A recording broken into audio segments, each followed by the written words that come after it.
جناب اسپیکر، اب میں سرکاری ملازمین، پینشنرز، فکس انکم افراد، ان کے لیے حکومت پاکستان اور اس حکومت کی طرف سے کچھ اقدامات کا اعلان کرنے کی اجازت چاہتا ہوں۔ جناب اسپیکر، حکومت کو سرکاری ملازمین کی مشکلات کا احساس ہے۔ افراد زر کی وجہ سے عام لوگوں کی طرح سرکاری ملازمین کی قوت خرید میں بھی نمایاں کمی واقع ہوئی ہے۔ یہی وجہ ہے کہ شدید مالی مسائل اور وسائل کی کمی کے باوجود سرکاری ملازمین کے لیے ہم حکومت پاکستان اور کابینہ نے آج فیصلہ کیا ہے کہ ان کے لیے ریلیف اقدامات کیے جائیں۔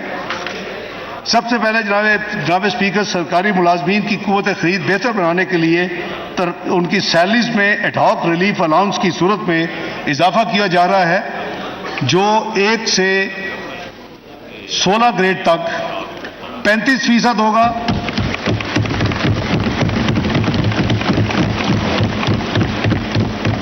اور 17 سے 22 گریڈ تک 30% ہوگا۔ یہ 2 ٹیئر ہوں گے۔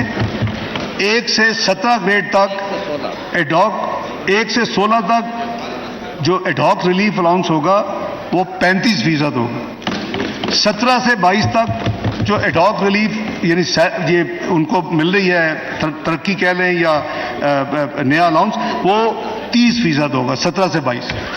نمبر 2، کچھ ایسے ان کے الاؤنسز ہیں جو کہ کافی سالوں سے فروزن ہیں یا ان میں ان کو ڈیفر کیا گیا، وہ 6 کے قریب ہے، وہ بھی میں عرض کر دیتا ہوں۔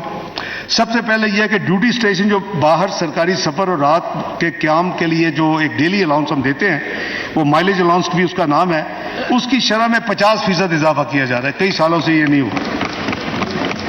Additional charge, current charge allowance, یہ جو ڈیپوٹیشن پہ آپ کو ایڈیشنل ذمہ داری ملتی ہے، وہ بھی کافی سالوں سے 12,000 روپے وہ ایک ایڈیشنل الاؤنس تھا، اس کو کابینہ نے فیصلہ کیا کہ اس کو 18,000 روپے کر دیا جائے، اس میں بھی 50% کا اضافہ ہے۔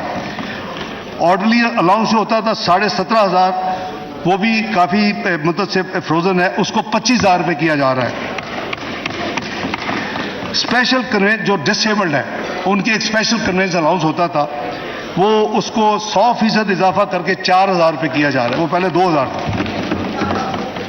کانسٹنٹ اٹینڈنٹ الاؤنس ملٹری، یہ جو 7,000 روپے تھا، اس کو بڑھا کر 14,000 روپے کیا جا رہا ہے۔ جو مجاز پینشن کا ایک ڈرائیور الاؤنس ہوتا تھا کہ جو پینشنرز ہیں ان کو یعنی ایک ڈرائیور کے لیو میں ان کو جو رقم 14,000 ملتی تھی، اس میں بھی کافی سالوں سے ایڈجسٹمنٹ نہیں ہوئی، اس کو 21,000 روپے کیا جا رہا ہے۔ اب مین جو آئٹم ہے وہ سرکاری ملازمین کی پینشن ہے۔ اس پہ بھی میں سمجھتا ہوں کہ کابینہ نے بڑی سیر حاصل ڈسکشن ڈیبیٹ کے بعد اور مالی وسائل کو مد نظر رکھتے ہوئے جتنے ہمیں چیلنجز ہیں اس کے باوجود، کیونکہ جو سرکاری پینشن ہے، یہ جو سرکاری ملازمین ہیں ان کی جو اضافہ ہوا ہے، یہ ٹیکسیبل میں ان کو ایڈ ہوتے ہیں، یعنی یہ ریگولر ان کا پروسیس ہوتا ہے۔ سرکاری پینشن کے اوپر کوئی ٹیکس نہیں ہوتا، وہ کلین جو اگر 100 روپے مل رہی ہے، آپ اگر 17% کہیں گے تو ان کو 117 ملنا شروع ہو جائے۔ وہ تمام چیزوں کو مد نظر رکھتے ہوئے لیکن مہنگائی کو سامنے رکھتے ہوئے ان کی مدد کے لیے 17.5% سرکاری پینشن میں اضافہ کیا جا رہا ہے۔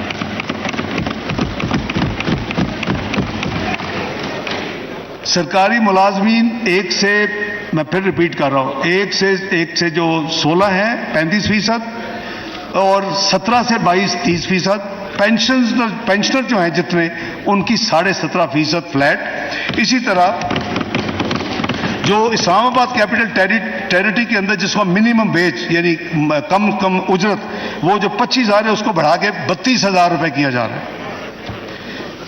25,000 سے بڑھا کے 32,000 روپے کیا جا رہا ہے۔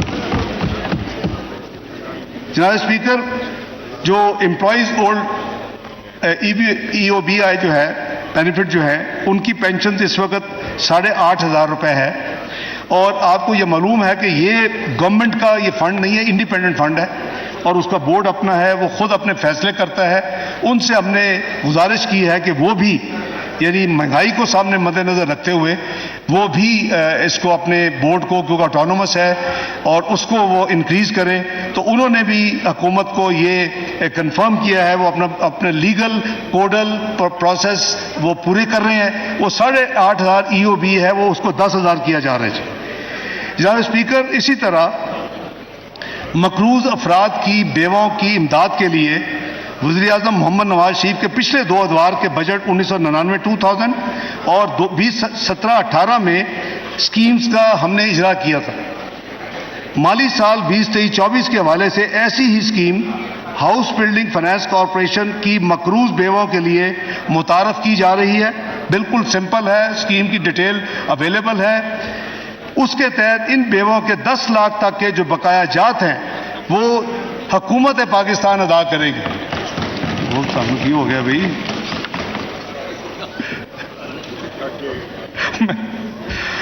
جناب اسپیکر، جو ہماری نیشنل سیونگ سکیمز ہیں، آپ کو پتا ہے کہ شہداء ان کے بچوں فیملیز کے لیے ایک شہداء اکاؤنٹ کے نام سے ایک ڈپازٹ ایکچولی اس میں ایک اسپیشل منافع ملتا ہے، بہتر دین ایوریج منافع جو ہوتا ہے۔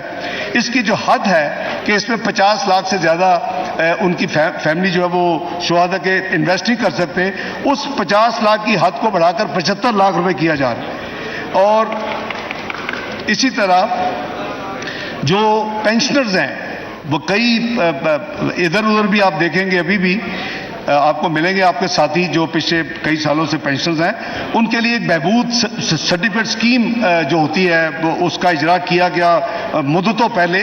اس میں بھی اسی یعنی شہداء اکاؤنٹ کی طرح اس میں بھی جو ڈپازٹ کرانے کی حد ہے، کیونکہ اگین اس میں اسپیشل منافع ملتا ہے، زیادہ ملتا ہے، 50 لاکھ روپے تھی، اس کو بھی بڑھا کے 75 لاکھ روپے کیا جا رہا ہے۔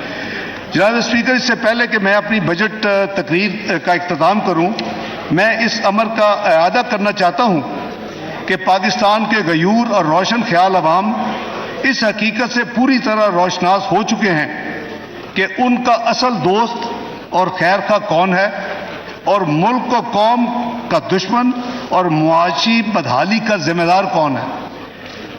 میاں محمد شہباز شریف نے بطور وزیر اعلیٰ پنجاب اور اب بطور وزیر اعظم پاکستان بھرپور طریقے سے خلوص نیت کے ساتھ عوام کی خدمت کی۔ موجودہ مخلوق حکومت نے 14 ماہ کے قلیل عرصہ میں شدید مالی مشکلات اور سازشوں کے باوجود عوام دوست اقدامات اٹھائے ہیں اور ملک کو صحیح معنوں میں ڈیفالٹ سے بچا کر، کرائسس سے نکال کر استحکام یعنی اسٹیبلٹی کی راہ پر لے آئے ہیں۔ مسلم لیگ نون کی حکومت نے ماضی میں بھی ملک کو معاشی مشکلات سے نکالا اور اب بھی اپنے اتحادی جماعتوں کے ساتھ مل کر ملک کو ترقی کی راہ پر گامزن کرنے کے لیے کوشاں ہیں۔ انشاءاللہ ہم کامیاب ہوں گے۔ جناب اسپیکر، میں آپ کا تہہ دل سے مشکور ہوں کہ آپ نے میری گزارشات کو توجہ سے سنا اور مجھے اس معزز ایوان اور پاکستانی عوام کے سامنے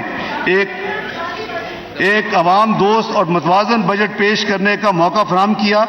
اس میں کوئی شک نہیں کہ پچھلے 14 ماہ میں پاکستان نے غیر معمولی معاشی چیلنجز کا سامنا کیا، لیکن میرا یہ پختہ یقین ہے کہ اگر ہم سب اللہ کے بھروسے اور خلوصی نیت کے ساتھ اس ملک کی بہتری کے لیے کاوش کریں تو یہ دوبارہ اپنا کھویا ہوا مقام جلد حاصل کر لے گا اور اقوام عالم میں اپنا نام روشن کرے گا انشاءاللہ۔